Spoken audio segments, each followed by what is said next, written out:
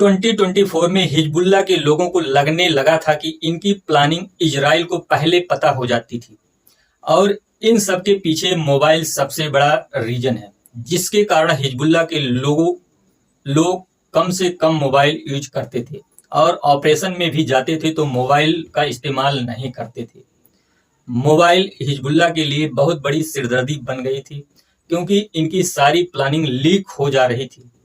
अगर मोबाइल ना इस्तेमाल करें तो कोई प्लानिंग नहीं हो पाती थी, किसी के पास कोई मैसेज नहीं भेज पाते थे, जिसके कारण ये लोग मोबाइल का इस्तेमाल करना बंद ही कर दिए थे और हैंड लेटर और पेजर्स का इस्तेमाल करना शुरू कर दिए और अपने कम्युनिकेशन कर रहे थे। इसके बाद फरवरी 2024 में हिजबुल्लाह का लीडर हसन नसरल्लाह टीवी पर आकर सारे हिजबुल्लाह के लोगों को एक मैसेज भेजता है कि आप पूछते हो कि इजरायली एजेंट कहां पर हैं। मैं आपको बताता हूं कि इजराइल का एजेंट आपका मोबाइल है। इसके बाद हिजबुल्लाह के लोगों ने फोन को छोड़कर तेजी से पेजर की तरफ शिफ्ट होने लगी। वास्तव में मोबाइल जो होता है ये लोकेशन टावर से कनेक्टेड होता है, जिससे मोबाइल को ट्रैक किया जा सकता है। मोबाइल में wifi, internet, GPS, SIM, IMEI number से हर चीज ट्रैक किया जा सकता है, लेकिन पेजर RF टेक्नोलॉजी से लैस होता है जो रेडियो फ्रीक्वेंसी पर काम करते हैं। इसी तरह से रेडियो भी काम करता है। पेजर 1 वे कम्युनिकेशन होता है, कुछ पेजर 2 वे होते हैं। आमतौर पर इस्तेमाल किया जाने वाला पेजर 1 वे होता है। इसमें केवल मैसेज आ सकता है, रिसीव कर सकते हैं, लेकिन मैसेज आप भेज नहीं सकते हैं। 100, 200 या हजारों लोगों पर मैसेज भेजने के लिए इंटरनेट से किसी भी कंप्यूटर या लैपटॉप से सभी पर मैसेज भेजा जा सकता है। इसीलिए कई होटल, हॉस्पिटल, कंपनी में भी पेजर का इस्तेमाल किया जाता है। इसी सब को देखकर हिजबुल्लाह ने डिसाइड किया कि अब हम लोग भी पेजर का इस्तेमाल करेंगे, मोबाइल का इस्तेमाल नहीं करेंगे, नहीं तो सारे बात लीक हो जाएंगे। हिजबुल्लाह के कई लीडर को गाइडेड मिसाइल से मारने के बाद हिजबुल्लाह ने पेजर मंगाने का फैसला किया और डिसाइड किया कि 5000 पेजर को पहले मंगाया जाएगा और इन्होंने बताया कि AR-924 मॉडल पेजर को इस्तेमाल हम लोग करेंगे। और यह चीज़ इजराइल को पता चल जाती है और इजराइल की इंटेलिजेंस को 8-100 कहते हैं। इजराइल की खुफिया एजेंसी 3 पार्ट में डिवाइड है। एक तो मोसाद है जो इजराइल के बाहर के देशों से जो थ्रेड आते हैं उस पर काम करती है। दूसरा है सिन बेट, इसे सब्बा भी कहते हैं, यह इजराइल की इंटरनल सिक्योरिटी पर काम करती है। तीसरी है हियल ममोदीन, ये इजराइल की मिलिट्री इंटेलिजेंस है। इसी की एक यूनिट है समो मताइम, जिसको ये लोग 8-100 बोलते हैं। ये यूनिट सिग्नल और साइबर अटैक में एक्सपर्ट होते हैं। ये लोग फ्रेज मोबाइल कंप्यूटर को हैक करने में एक्सपर्ट होते हैं। 2020 में इजराइल ने ईरान के न्यूक्लियर साइंटिस्ट को सैटेलाइट के थ्रू रिमोट गन से मार गिराया था। हिजबुल्लाह के पेजर वाला टास्क 8-100 टास्क टीम को दिया गया था और यही टीम ने टारगेट किया था। जब इस यूनिट को ये टास्क मिला तो इनको ये चीज पता था कि हिजबुल्लाह को कई हजार पेजर की जरूरत पड़ेगी। और कुछ समय बाद पता चलता है कि गोल्ड अपोलो कंपनी से पेजर हिजबुल्लाह लेबनान में पहले मंगाया था।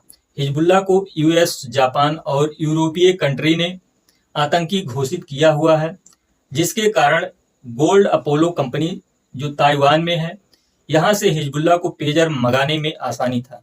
इजराइल को पता चल जाता है कि हिजबुल्लाह गोल्ड अपोलो से पेजर को मंगाने का डील कर रहा है।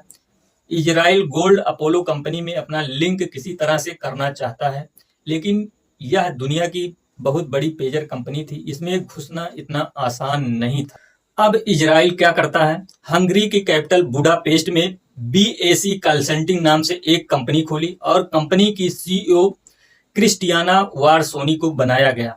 क्रिस्टियाना का जब रिज्यूमे निकाला गया तो झूठ पकड़ा गया। इसमें दिखाया गया कि इंटरनेशनल एटॉमिक एनर्जी की प्रोजेक्ट मैनेजर हैं, जबकि यह भी झूठ था। अभी इस समय 2 लोगों का नाम आया है। पहला है क्रिस्टियाना, दूसरा है भारतीय मूल के रिंसन होजे जो केरला से नॉर्वे माइग्रेट हो गए थे। पेजर के डील में इनका भी नाम आया, जो इनकी कंपनी है नोटा ग्लोबल लिमिटेड के थ्रू 1.6 मिलियन यूरो पहुंचा है इजराइल को हेल्प करने के लिए। इसीलिए इंडिया की पुलिस वायनाड केरला के अंदर रिंसन होजे की इंक्वायरी स्टार्ट कर दी है। इजराइल ने कई देशों में सेल कंपनी बनाई, जिसके थ्रू ताइवान की कंपनी गोल्ड अपोलो से इसने कांटेक्ट किया, क्योंकि इजराइल जानती थी कि हिजबुल्लाह अपने लिए पेजर गोल्ड अपोलो कंपनी से मंगाता है। इसीलिए इजराइल बुडापेस्ट का क्लाइंट बनके पहुंचते हैं ताइवान कंपनी गोल्ड अपोलो में। ये अपनी मीटिंग फिक्स करते हैं और गोल्ड अपोलो को एग्री कर लेते हैं कि गोल्ड अपोलो अपना ब्रांडिंग नाम BAC कंपनी को इस्तेमाल करने देंगे, जिसमें यह था कि BAC कंसल्टिंग अपने खुद के AR-924 पेजर डिवाइस खुद ही बनाएगी, बस केवल पेजर डिवाइस के ऊपर गोल्ड अपोलो का लेबल लगाएगी। गोल्ड अपोलो को बिल्कुल भी पता नहीं था कि BAC इजराइल की कंपनी है। गोल्ड अपोलो को कुछ पता नहीं था कि उनके साथ हो क्या रहा है। उन्होंने सोचा कि बस नाम ही यूज करना है, इसके बदले अच्छी प्रॉफिट मिलने की वजह से डील मना नहीं कर पाते हैं और एग्रीमेंट साइन कर देते हैं। और जैसे ही साइन हुआ तो अब BAC कंपनी का पेजर अब बन गया गोल्ड अपोलो का पेजर, और यही चीज इजराइल चाहता था। BAC कंपनी पेजर बनाकर गोल्ड अपोलो का लेबल लगाकर मार्केट में सेल करना चालू कर दिया, और ये अपने मेन क्लाइंट हिजबुल्लाह का घात लगाकर इंतजार कर रहे थे कि कैसे भी करके हिजबुल्लाह को अपना पेजर जो गोल्ड अपोलो का लेबल लगा हुआ है इनको बेचते हैं। हिजबुल्लाह ने पहले गोल्ड अपोलो के पेजर खरीदे थे, जिसके चलते हिजबुल्लाह ने BAC कंसल्टिंग कंपनी को 5000 पेजर का ऑर्डर कर दिया।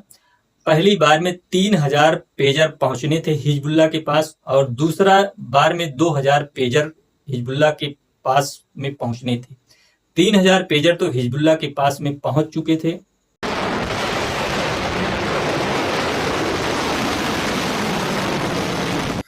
इजराइल की कंपनी के द्वारा पेजर की बैटरी में एक एक्सप्लोसिव यूज किया गया PETN, यह बहुत कम मात्रा में बहुत ही बड़ा ब्लास्ट करता है। इसी तरह से 1996 में मोबाइल डिवाइस में एक्सप्लोसिव इस्तेमाल करके हमास ऑपरेटिव या को मोसाद ने मार गिराया था। ऐसे ही एक बार इन्होंने डॉग के अंदर बम लगाकर हिजबुल्लाह के कैंप में भेज दिया था। फरवरी 2024 का महीना था और Israeli pager day by day Lebanon के अंदर आतंकी संगठन हिजबुल्लाह के पास पहुंचने लगे थे और हिजबुल्लाह के लोगों को बिल्कुल भी पता नहीं था कि ये लोग चलता फिरता बम लेकर घूम रहे हैं, जो कि इसका पूरा कंट्रोल इजराइल के पास था। इजराइल इसे कभी भी ब्लास्ट कर सकता था। करीब 3000 पेजर लेबनान में पहुंच चुके थे, 2000 पेजर पहुंचना बाकी था। 15 सितंबर 2024 को पेजर अटैक होना था। इस अटैक से 2 दिन पहले हिजबुल्लाह इजराइल के टेल अवीव यारकोन पार्क में M18A1 क्लेमोर माइन लगा दिया था और रिमोट के जरिए ब्लास्ट करने का प्लान था, लेकिन इजराइल की खुफिया एजेंसी सिम बेट, इसे सब्बा भी बोलते हैं, इस खुफिया एजेंसी को पता चल जाता है और ब्लास्ट को रोक देता है और इजराइल बहुत ज्यादा गुस्सा हो जाता है हिजबुल्लाह के ऊपर और 17 सितंबर को इजराइल ने पेजर अटैक के लिए प्लानिंग करता है। CNN रिपोर्ट में बताया कि पेजर अटैक से पहले इजराइल ने US को पेजर अटैक के बारे में पहले ही बता दिया था। 3:30 पर 17 सितंबर को लेबनान में हिजबुल्लाह के लोगों के पास पेजर में एक मैसेज आता है और सभी पेजर वाइब्रेट के साथ बजने लगते हैं और सभी pager back to back blast होने लगते हैं। हिजबुल्लाह के मेंबर के पास जो आम आदमी भी थे वो भी घायल हो गए थे और सबसे ज्यादा लोग फातिमा के मरने पर लोगों का गुस्सा भड़क गया, क्योंकि 9 साल की फातिमा घर पे थी। जब पेजर बजने लगा तो पेजर लेकर अपने पिता को देने गई और पेजर ब्लास्ट हो गया और फातिमा की जान चली जाती है। लेबनान के अंदर हॉस्पिटल घायलों से भरने लगी, डॉक्टरों की छुट्टी कैंसिल हो गई। लेबनान में टीवी, लैपटॉप, मोबाइल की बैटरी को निकालकर डर के कारण लोग फेंकने लगे। हजारों लोग घायल हो गए और 40 से ज्यादा लोगों की जानें चली गई। ब्लास्ट में मारे गए लोगों के जनाजे में वाकी टॉकी फटने लगे और थोड़ी देर बाद बेरूत के अंदर छत के ऊपर सोलर पैनल फटने लगे। अब लोग बहुत ज्यादा डर गए कि टीवी, फ्रिज, ऐसी कोई भी चीज फट सकती है। सबसे ज्यादा हैरान तब हुए लोग जब ईरान के एम्बेसडर के पास भी पेजर फटता है और घायल हो जाता है। इजराइल के डिफेंस मिनिस्टर गैलेंट ने कहा कि वार का नया पीरियड शुरू हो रहा है और हम उसी चीज को एडॉप्ट कर रहे हैं, लेकिन हिजबुल्लाह इजराइल के बीच बहुत भयानक युद्ध छिड़ सकता है। जय हिंद दोस्तों।